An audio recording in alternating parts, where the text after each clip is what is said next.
নমস্কার, আমি অনুপ কুমার। আপনারা দেখছেন ডায়মন্ড নজরদারি। আজকে আমার এই ভিডিওটার একটা মুখ্য উদ্দেশ্য রয়েছে। আমি একটা নতুন পডকাস্ট নিয়ে আসছি, যার নাম হচ্ছে আমি ভারতীয়, আই অ্যাম ইন্ডিয়ান। আমি ভারতীয় এই কাহিনীটার শুরুয়াত যেটা করব, আজকে আমাদের সাথে যে মেহমান আছেন, বয়সে খুব কম, এখনও স্কুল লাইফে রয়েছেন, কিন্তু তার একাডেমিক এবং স্পোর্টস লেভেলে তার যা বড় বড় কারিক্রম, সেটা আপনারা তার মুখের স্টোরিটা না শুনলে বুঝতে পারবেন না। আমার বলার থেকে তার মুখ থেকেই আজকে আমরা এই স্টোরিটা শুনবো। সমৃদ্ধি, নমস্কার। ম্যাডাম নমস্কার। নমস্কার। অসংখ্য ধন্যবাদ আপনাদেরকে যে এরকম একটা এনকারেজ ভিডিও বানাবার জন্য আপনি আপনার মেয়ের সাথে আজকে আমার সামনে উপস্থিত হয়েছেন, এবং আমার চ্যানেলের মাধ্যমে আজকে এই ভিডিওটা যারা দেখবেন তাদেরকে প্রতিটা লোকের ভিতরে একটা এনকারেজ আসবে। কারণ হচ্ছে অ্যাজ এ ওমেন্স, গ্রামের ভিতরে আপনি আপনার মেয়েকে যেভাবে তৈরি করছেন, এটা আমার বলার কিছু দরকার নেই। ওর যে মেডেলগুলো, সেগুলোই ওর ক্ষমতাটা বলে দিচ্ছে।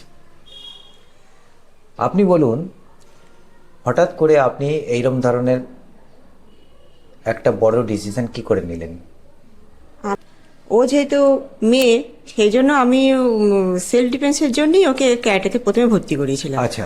তারপরে ওখানে গিয়ে দেখলাম যে অনেক রকম ওখানে খেলাধুলার অনেক সুযোগ আছে, যেমন ডিস্ট্রিক্ট লেভেল, স্টেট, ন্যাশনাল, এই সমস্ত এদিক ওদিক যাওয়ারও অনেক রকম সুযোগ সুবিধা আছে। হ্যাঁ। তারপরে ধীরে ধীরে ওর মানে খেলাধুলা তো করলোই, অনেক মানে অনেক কিছু শিখলো।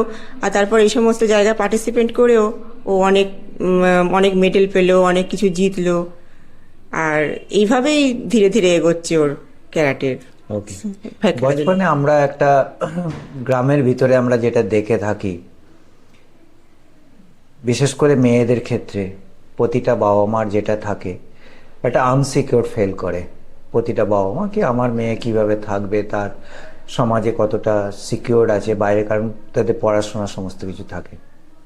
তো আপনাকে কখনো মনে হয়নি যে এইরকম একটা আনসিকিউর জিনিসে আমি একটা ক্যারাটে শিখছে মেয়ে, মানে একটা সমাজকে চ্যালেঞ্জ করছে, মানে বয়েজদের চ্যালেঞ্জ করছে? আপনাকে এটা কখনো মনে হয়নি? না, সেরকম ভাবে কিছু মনে হয়নি। উম, ওকে তো মানে এমনি জাস্ট ভর্তি করিয়েছিলাম। এলাকার যে সমস্ত ছেলেরা রয়েছে তারা কিন্তু খুব ভয় পায় ওকে, হ্যাঁ, রীতিমতো। হ্যাঁ, হ্যাঁ, হ্যাঁ। আমি আসার সময় বেশ কয়েকজনকে জিজ্ঞাসা করলাম, তো তারা এক কথায় বলে ও ক্যারাটে চ্যাম্পিয়ন। এই কথাটা তারা আমাকে বললেন, শুনতে খুব ভালো লাগলো এই কথাটা। কোন ক্লাসে পড়ছো? 10। তোমার স্কুলের নাম কি? दिव्या आर्या विद्या पब्लिक स्कूल, এটা কোথায়? বিষ্ণুপুর, আমতলা। তো তুমি স্কুলে কিভাবে যাতায়াত করো? গাড়ি করে। কিসে? গাড়ি করে। গাড়ি করে? পার্সোনাল গাড়ি কি স্কুল বাস আছে? School bus. স্কুল বাস আছে। এটা টোটালি গার্লস স্কুল? কোয়েট স্কুল। কোয়েট স্কুল। কোয়েট স্কুলে যখন তুমি পড়াশোনা করছো, সেখানে কি ধরনের তুমি বাধা বিপত্তি দেখতে পাচ্ছ? কিছুই পাইনি। মানে তোমাকে কেউ বাধা দেয় না? স্কুলে একটা ক্যারাটে স্যার আছে। আচ্ছা, স্কুলেও ক্যারাটে স্যার আছে, আর উনি মানে সবাইকে বলেই দিয়েছেন যে তুমি ক্যারাটে চ্যাম্পিয়ন? না, সেই স্যারটা আসলে ফুল কন্ট্যাক্ট কারাটে করে। আচ্ছা। আর আমাদের এটা নন কন্ট্যাক্ট স্পোর্টস কারাটে। তো নাকি? ফুল কন্ট্যাক্ট মানে জোরে জোরে মারা, নন কন্ট্যাক্ট মানে ফেদার টাচ। আচ্ছা, নন কন্ট্যাক্ট মানে ফেদার টাচ। যেটা তোমরা করো সেটা হচ্ছে একটা প্রোটেকশন নিয়ে করো, তাই তো? আর ফুল কন্ট্যাক্ট যারা করে তারা কোনো কিছু প্রোটেকশন নিয়ে ভেঙে করে দাও। না। হাত পা ভেঙে দেওয়া, মানে ডাব্লিউ খেলার মতো ব্যাপার। ওকে। তোমার বয়সে যখন তুমি ক্যারাটে শিখতে যাও, আর এই বয়সে যে সমস্ত ছেলে মেয়েরা তোমার এখানে যারা আজুবাজুতে রয়েছে, মানে ফ্রেন্ড রয়েছে, তারা সেই সময়টা কি করছে? টিভি পড়তে দেখছে, যায়। মোবাইল দেখছে, কিংবা পড়তে যাচ্ছে, আর তুমি একটা অন্য দিশাতে চলতো। তোমার কি মনে হয়? কিছুই মনে হয় না। তোমার কোনো সময় মানে ভেবে ওঠে না যে আমি কেন এই লাইনে গেলাম, আমি তো এরকম মেয়েদের সাথে গল্প গুজব করতে পারতাম, আড্ডা মারতে পারতাম, পিকচার দেখতে পারতাম। আমি আড্ডা মারতে যাই। আড্ডা মারতে জানো? কিরকম করে? আমার যখন পা ভেঙে গেছিল তখন সারাদিন আড্ডা মারতাম বন্ধুদের সাথে। আচ্ছা, পাও ভেঙে ফেলেছিল, কি করে? ঘুমের বলে রাস্তা ক্রস করছিলাম, বাইক এসে মেরে দিয়েছে, ওই ছিটকেও দূরে চলে রাস্তা গেছে। ক্রস করছিল ঘুমের করে? ওদিনকে হ্যাঁ। ওই দিনকে ও খুব ক্লান্ত ছিল, আচ্ছা। আর সেই জন্য হ্যাঁ 2 দিন আগে ওর হচ্ছে যেখানে প্র্যাকটিস করে সেখানে খুব ওকে প্র্যাকটিস করবে, ওরা খুব প্র্যাকটিস করেছিল। আচ্ছা। আর করার পর ওর হাত পা খুব ব্যথা হয়েছিল। ও। এইবারে তারপরের দিন আমি বলছি স্কুলে যাবি, তো ও বলে আমি স্কুলে যাব না, আমার খুব কষ্ট হচ্ছে। এবার এরকমটা তো ভালো সবসময় মেনে নেওয়া যায় না যে হ্যাঁ, স্কুলে কেন যাবে না। হ্যাঁ। এবার আমি ওকে জোর করে স্কুলে পাঠিয়েছি।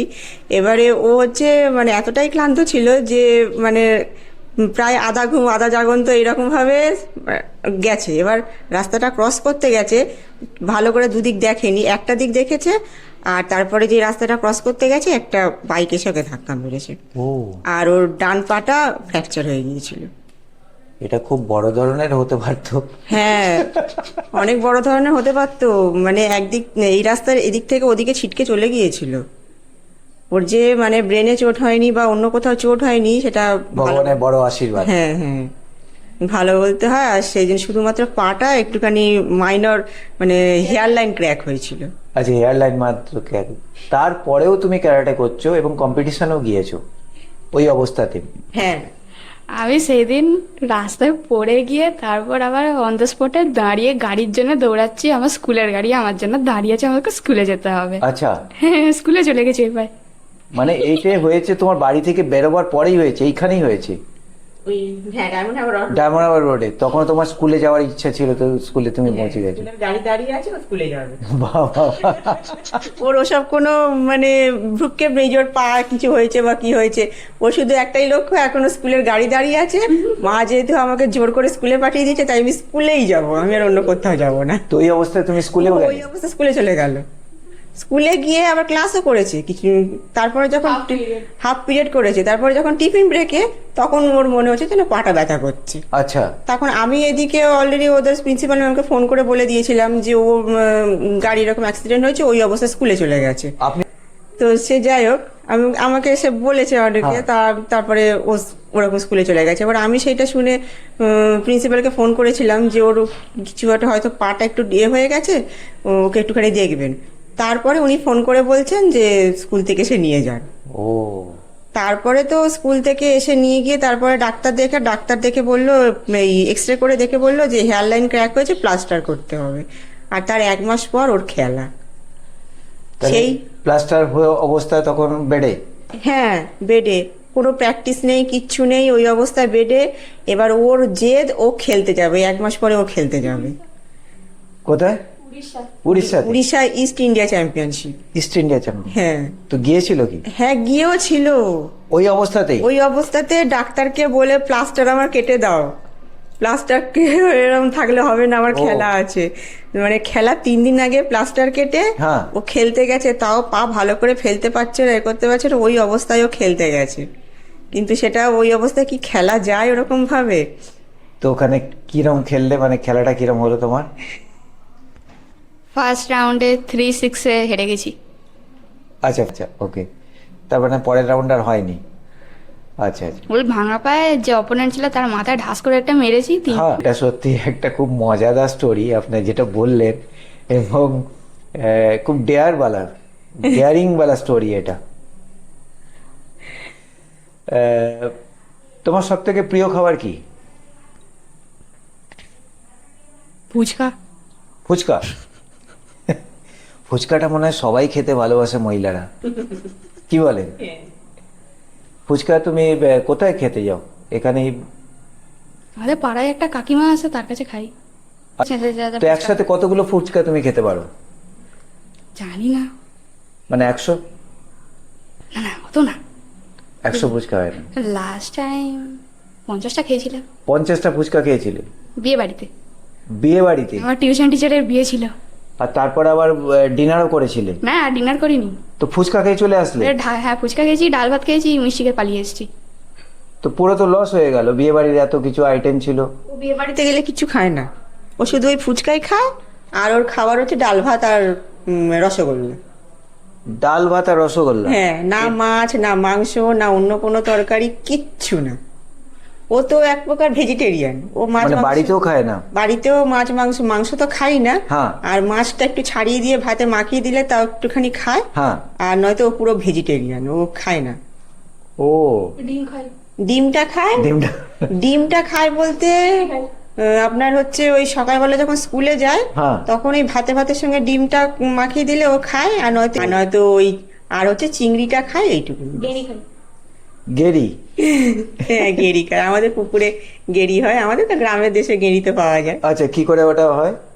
ওটা তো ওই পুকুরেতে নারকেল পাতা ফেলে দিলে তাতে হ্যাঁ। অনেক গেরি উঠে আসে। তো বানানো হয় কি করে? বানানো হয় গেরিটাকে ছাড়িয়ে, মানে হ্যাঁ। শ্বাসটা বের করে নেওয়া তো খুব ছোট্ট জিনিস হয়। হ্যাঁ, ছোট্ট। তো বের করেন কি করে ওটা?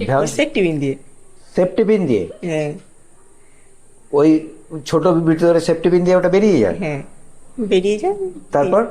তারপর ওটা যেরকম মাংস তরকারি যেরকম রান্না করে ওই রকম ভাবে রান্না করলে এক্সেলেন্ট। আর এটা তোমার এত ভালো লাগে? ওটা ভালো লাগে ওর ক্ষেত্রে। বিউটিফুল। আর গেরি খুব উপকারীও। গেরি খুব উপকার, চোখের জন্য খুব ভালো না জ্যোতি ম্যাডাম? আপনার ফ্যামিলি সম্বন্ধে আপনি বলুন। আমার ফ্যামিলিতে আমার শ্বশুর শাশুড়ি, আমার হ্যাঁ। হাজবেন্ড আর আমার মেয়ে। আপনার হাজবেন্ড কি করেন?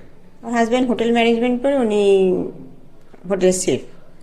হোটেল সেফ, ওকে। আর কোথায় থাকেন উনি? উনি এখন দীঘাতে আছে। দীঘাতে থাকে। তো এখানে আসা হয় না ওনার মানে? হ্যাঁ, আসা হয় কখনো 15 দিন অন্তর অন্তর, কখনো মাসে একবার। 15 দিন অন্তর। তো সমৃদ্ধি আপনার একমাত্র মেয়ে? হ্যাঁ হ্যাঁ তো সমৃদ্ধির পুরো দায় দায়িত্ব আপনার, হ্যাঁ, রাইট। তাই তো? মানে সে ওর হাত কাটা থেকে পা কাটা থেকে স্কুলের ইচ অ্যান্ড এভরি অ্যাক্টিভিটিতে আপনাকে সাথে থাকতে হয়। আপনি এই যে জার্নিটা একা করছেন, কত বছর ধরে করছেন? এটা শিখছে, হ্যাঁ, সেই থেকেই করছি 15 সেই থেকে। আর 13 বছরে এরকম কোনো দিন গেছে কি তুমি যাকে ফাইটিং করেছো, মানে তার কিছু জাদা চোট ফোট করেছো, এরকম কিছু হয়েছে? অনেক। অনেক? আচ্ছা চলো একটা অভিজ্ঞতার কথা বলো। এই লাস্ট ইয়ার স্টেট হয়েছিল আমাদের দার্জিলিংয়ে, সেখানে সেমিফাইনাল রাউন্ডে একটা মেয়ে ছিল খুব লম্বা করে, আচ্ছা, বয়েজ কাট। সেই মেয়েটা মানে খুব ভালো প্লেয়ারের মতো। ওকে। এবার তাকে সে টুকটুক করে খেলছিল, কিছু করেনি। আমিও একদম মানে পুরো বসে বসে খেলছিলাম। আমি ওত পেতেছিলাম, সে মানে টাইম ওয়েস্ট করবো, তারপর লাস্টে পাঞ্চ করবো। তো ওরম করে একবার পাঞ্চ করেছি, আবার খেলা স্টার্ট হয়েছে, আবার ঢুকেছে, আবার পাঞ্চ করে দিয়েছি। এবার মেয়েটা রেগে গেছে, রেগে যেতে এবার একটা মুভমেন্টটা হাঁ করে ঢুকেছে, আমি আবার পাঞ্চ করে নিয়েছি, পাঞ্চ করে সরে গেছি। এবার মেয়েটা আরও রেগে গেছে, আমাকে ধরেছে, ধরে আমাকে ফেলতে গেছে। আমি তাকে দঙ্গল সিনেমাতে একদম লাস্টে গীতা যেমন ভাবে আছাড় মেরেছিল যে মেয়েটাকে, হ্যাঁ, আমি তাকে ওরম ভাবে আছাড় মেরেছি, তার বুকের লিগামেন্ট ছিঁড়ে গেছে। বুকের লিগামেন্ট? আমার স্যার আমার কোচিংয়ে বসে আছে, বসে ওখান থেকে উঠে পড়েছে, উঠে উঁকি মেরে দেখছে মেয়েটার কি হলো। আমার স্যার ধরেই নিয়েছিল, ওনার আজকে থানা পুলিশ হবে। ও মাই গড। আর এই রিসেন্ট আরেকটা খেলা খেলেছিলাম, হ্যাঁ, সেনসিনকা স্টেট বলে, ওটাতে ফার্স্ট রাউন্ডে একটা মেয়ে পড়েছিল, আমারই বন্ধু হয়। সে জোরে জোরে মারছিল বলে আমি বলি, সে আমাকে জোরে মারছে, আমি কেন ওকে ছেড়ে দেবো, আমিও মারছি। মারতে মারতে মারতে মারতে 3-4 বার মাথায় মেরেছি। এবার একটা এমন মেরেছি শুয়ে পড়েছে, 2বার মেরেছি, 2বার শুয়ে পড়েছে ওখানে। তা ডক্টর দেখেছে, এবার ঠিক হয়ে গেছে। তারপর খেলা যখন শেষ হয়ে গেল, আমাকে যখন জিতিয়ে দিল, হ্যাঁ। সে যখন হেঁটে হেঁটে ম্যাট থেকে নামতে যাচ্ছে সবে, ম্যাটে অজ্ঞান হয়ে গেছে। তারপর ডক্টর, স্টোরি আছে বলো। আমারই একটা ফ্রেন্ড, তার তোমারই সাথে, একটা friend? হ্যাঁ আমারই একটা ফ্রেন্ড, তার সাথে খেলছিলাম। হ্যাঁ, সেই ম্যাচটা আমি জিতেছি। হ্যাঁ, ওরকম খেলতে খেলতে আমি পাঞ্চ করতে গেছিলাম, আর সে কিক চালিয়েছে। এবার আমার গার্ড খুলে গেছে, আর আনফর্চুনেটলি কিকটা আমার জ লাইনে লেগেছে, লাগবে আমি উড়ে গিয়ে ছিটকে ঢিকবাজি খেয়ে ম্যাটের বাইরে পড়ে গেছি পাখার তলায়। এতটা হয়েছে? হ্যাঁ, আমি পুরো উড়ে চলে গেছি সেই দিকে। ডক্টর ছুটে এসে আমাকে তুলে তারপর বরফ ফরফ দিল। সেই ম্যাচে আমি সেকেন্ড হয়েছিলাম, কারণ ওই ম্যাচটাতে আমি জিতে গেছিলাম, বাট ফাইনাল রাউন্ডে লেগেছিল বলে আর আমি খেলতে পারিনি। ওকে, ওকে। ক্যারাটে শেখার ভিতরে সব থেকে বড় জিনিসটা কি কাজে লাগে তোমার মনে হয়? হিম্মত? হুম, হিম্মত না বুদ্ধি? দুটোই। মানে ক্যারাটে প্লেয়ার, হ্যাঁ, ক্যারাটে প্লেয়ার। মানে যাতে ন্যাশনাল লেভেলে খেলে। হ্যাঁ, ন্যাশনাল ইন্টারন্যাশনাল এইসব লেভেলে খেলার ওর খুবই ইচ্ছা। আমি শুনেছি ও বিভিন্ন প্রাইজ পেয়েছে, হ্যাঁ হ্যাঁ তো আপনারা যদি একটু দেখান ওর প্রাইজগুলো। হ্যাঁ হ্যাঁ আমার মনে হয় এটা একটা ছোটখাটো একটা দোকান হয়ে যাবে। বুঝতে পারছেন তো? আপনারা দেখলেই বুঝতে পারেন এটা ছোটখাটো একটা দোকান। ফার্স্ট প্রাইজ এখানে কোনটা রয়েছে, যেটা জীবনের ফার্স্ট তুমি পেয়েছিলে? গোল্ড মেডেলটা মায়ের জন্য পেয়েছিলাম। আচ্ছা, এইটা মায়ের জন্য পেয়েছিলে? বাহ বাহ বাহ। কেন? স্কুলে অ্যানুয়াল ফাংশনে গজল ছিল, হ্যাঁ। মা আমাকে সেই নোটু প্লাস্টিক সাজিয়েছিল, জিতে গেছি। কি সাজিয়েছিল? সেই নোটু প্লাস্টিক, আচ্ছা, no to plastic. Clean environment. Clean environment from plastic. আচ্ছা, ক্লিন এনভায়রনমেন্ট ফর প্লাস্টিক। তো ওটা অ্যাকচুয়ালি এর ইভেন্ট ছিল না, ক্যারাটের ছিল না, স্কুলে। ওই স্কুলের একটা গুহাজ দুলেকার ইভেন্ট ছিল। ঠিক আছে। আমি মাকে ছোটবেলায় এসে বলছি না, হ্যাঁ। এসে তো ওটা ছিলাম, ওটা বুঝতাম না, শার্ট বলে দিয়েছে, সব চলে গেছে, সব চলে গেছে, আমি কি করবো, আমি দৌড়েছি। তারপর সবাইকে প্রাইজ দিচ্ছিল, আমাকে প্রাইজ দেয়নি, মাকে জড়িয়ে বলছি আমাকে তো কি প্রাইজ, কোনো প্রাইজ ছিল না, আমি তো দৌড়ালাম। মা বলে ঠিক আছে, এরপর যেটা সাজাবো চুপচাপ সাজবি, তোকে প্রাইজ দেবে। বলতে ফার্স্ট পেয়ে গেলি। ফার্স্ট পেয়ে গেলে? বাহ। এটা মায়ের জন্য। আর এখানে প্রাইজ গুলো দেখাও তুমি, কি কি এখানে ক্যারাটের প্রথম প্রাইজ তুমি দেখো, এবং সেটা কোথায় পেয়েছিলে যদি তোমার মনে থাকে? দুটো গোল্ড। বাহ। এটা কোথায় পেয়েছিলে তুমি? হলদিয়া। সাউথ এশিয়া স্পোর্টস চ্যাম্পিয়নশিপ, তাই তো? এবং এটা 2016-17, মানে 2016-17 তুমি এই প্রাইজটা পেয়েছিলে। এখন আমরা দাঁড়িয়ে আছি 2026-এ, মানে নিয়ার অ্যাবাউট প্রায় 10 বছর আগেকার কথা। এই প্রাইজগুলোর ভিতরে সব থেকে কোন প্রাইজটা তোমার কাছে এখন মানে সব থেকে প্রিয় প্রাইজ কোনটা?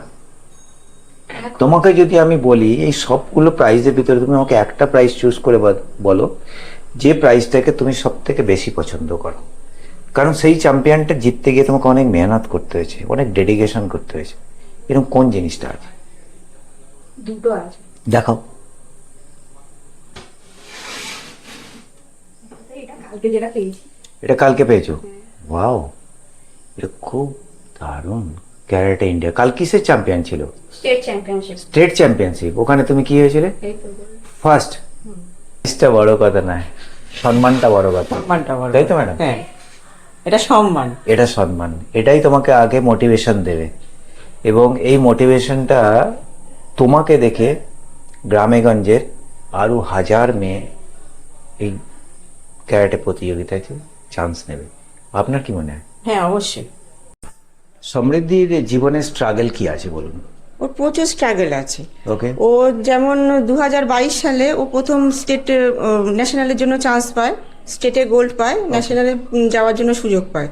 কিন্তু ভুল, মানে এটা আমারই ভুল বশত যে আমি ওর ওজনটা ভালো করে না দেখেই দিয়ে দিয়েছিলাম, আর আমি অতটা জানতাম না যে ওজনটা এতটা মানে ম্যাটার করে। আচ্ছা, এখানে ওজন হিসাবে মানে হ্যাঁ, ওজন- এজ ক্যাটাগরি? এজ ক্যাটাগরিটাও ম্যাটার করে, ওজনটাও ম্যাটার করে। আচ্ছা। এবার আমরা তো কোনোদিন ন্যাশনাল খেলিনি বা জানি না, আর সেই হিসেবে আমি অতটা বুঝতে পারিনি। আমি একটা ওজন চেয়েছি, ওজন করে দিয়ে দিয়েছিলাম।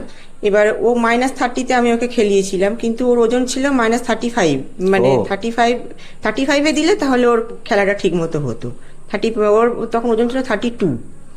এবারে 32 হয়ে গেছে বলে সেই জন্য ও না ন্যাশনালে যেতে পারলো। ডিসকোয়ালিফাই হয়ে হ্যাঁ, গেছে। ডিসকোয়ালিফাই হয়ে গেল। সেই বছর ডিসকোয়ালিফাই হলো, আর তারপরের বছর ওর হলো কি, ও ন্যাশনালের জন্য সিলেক্ট হলো, আবার ন্যাশনালের জন্য সিলেক্ট হলো। আচ্ছা। কিন্তু এটা মানে দুর্ভাগ্যবশত একটা নিয়ম করে দিল ওদের, হচ্ছে মানে ওজন হিসেবে অনেক রকম অনেক ভাগ থাকে, যেমন 40, তারপরে 45, তারপরে 50, এরকম ভাগ ছিল।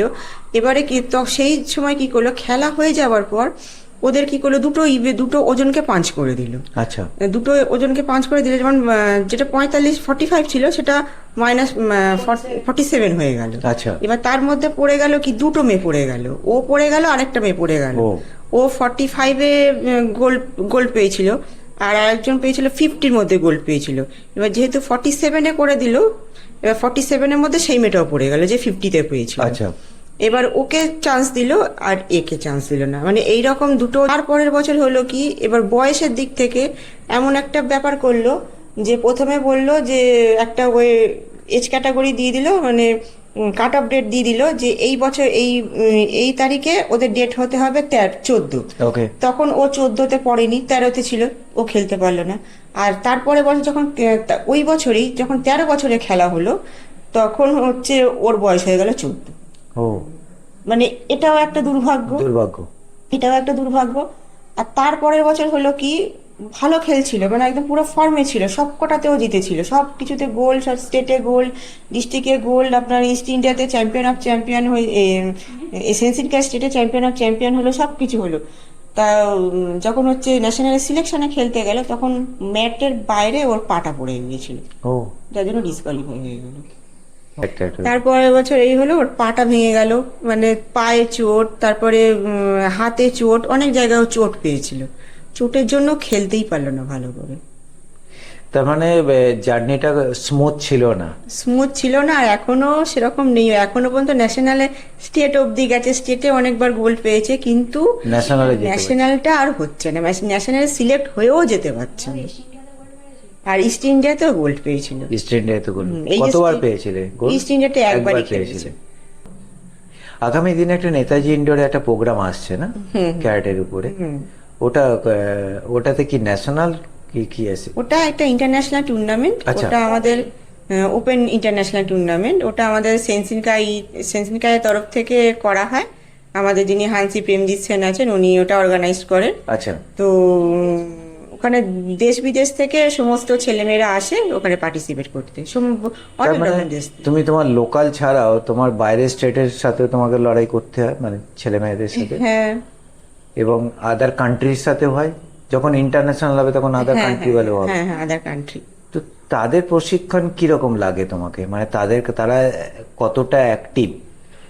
মানে যেহেতু তুমি একটা স্টেট লেভেল এবং একটা গ্রামের ভেতরে প্র্যাকটিস করছো, আর তারা হয়তো এর থেকে বেশি মানে মোটিভেটেড হয়ে বেশি ফেসিলিটি পেয়ে, তো দুজনের ডিফারেন্স কি মনে হয় তোমাদের?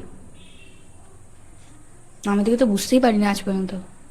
এখনো পর্যন্ত বুঝতে পারি? আসে মেরে দিয়ে পালিয়ে যায়। যখন ওই ওদের একটা আলাদা, ওদের এখন 14-15 হয়ে গেছে, ওদের একটা আলাদা ফাইটিং হয়, মানে ওদের একটা টিম বানায় গোটা, সেখানে হচ্ছে 5 জন করে টিম কুম্মিতে হয়, টিম কাঁথা হয়। সেইখানটাতে বিভিন্ন অন্যান্য স্টেট বলুন, অন্যান্য দেশ বলুন, সেখানে ওরা স্টেজের উপর একটা পারফরমেন্স হয়। 1 লাখ রুপিস। ও, এখনো পর্যন্ত পাওনি? এখনো পর্যন্ত সেটা ও এখনো খেলেনি। এই 14-15 হলো, এই বছর ও খেলবে। এই বছরে খেলবে? হ্যাঁ। এটা কবে হবে বললেন? এটা নেতাজি ইন্ডোর স্টেডিয়ামে 31শে জুলাই, 1 আগস্ট আর 2 আগস্ট। তুমি এই যে খেলাধুলা করছো, স্কুলে তোমার টিচাররা তোমাকে কি বলে? স্কুলের টিচাররা ওকে খুবই সাপোর্ট করে। আচ্ছা। আর ওদের স্কুলের একজন স্যার আছেন, উনি তো খেলাধুলার স্যার। হ্যাঁ। তো ওকে তো বিভিন্ন রকম ভাবে, ও যে ছোটবেলা থেকে খেলছে, এখন দেখে ওনার স্যার ওকে এখন এতে চান্স দিয়েছে, সিবিএসই বোর্ড গেমসে ওকে ঢুকিয়েছে। আচ্ছা। ও সেখানে ট্রিপল জাম্প, তারপরে লং জাম্প, 200 মিটার রেস। আচ্ছা, এগুলোও করো?